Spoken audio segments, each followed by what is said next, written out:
யாக்கோபு 4:17 என்ன சொல்லுது தெரியுமா? ஆதலால் ஒருவன் நன்மை செய்ய அறிந்தவனாயிருந்தும் அதை செய்யாமற் போனால் அது அவனுக்கு பாவமாயிருக்கும். நம்ம நிறைய நேரங்களில் ஒரு சில விஷயங்கள் நம்ம கரெக்டாக இருக்கும்.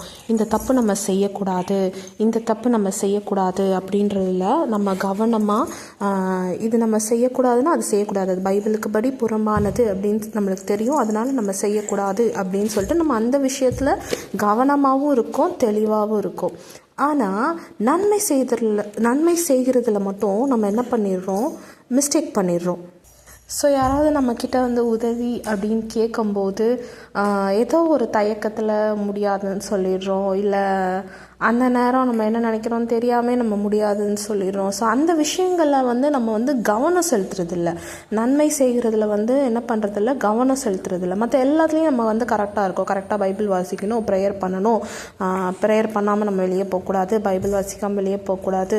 ஸோ இந்த விஷயங்கள், இந்த பாவம் செய்யக்கூடாது அப்படின்னு சொல்லிட்டு நம்ம நிறையா விஷயங்களில் கவனமாக இருந்தாலும் இந்த நன்மை செய்கிறதுல மட்டும் நம்ம கவனம் இல்லாமல் இருக்கிறோம்.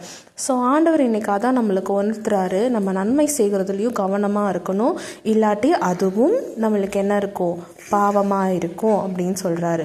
ஸோ யாராவது உங்களுக்கு உதவின்னு கேட்டாங்கன்னா அவங்களுக்கு நீங்கள் நன்மை செய்யுங்க, அவங்களுக்கு நீங்கள் உதவி செய்யுங்க. அதை உதவி செய்யாமல் போனாலும் அதுவும் பாவம்தான் அப்படின்னு சொல்கிறாரு. உங்களால் செய்ய முடிந்தும் நீங்கள் செய்யாமல் இருந்தீங்கன்னா அது பாவம் அப்படின்னு சொல்லி ஆண்டவர் இன்னைக்கு நம்மளுக்கு உணர்த்துறாரு. ஆமீன்.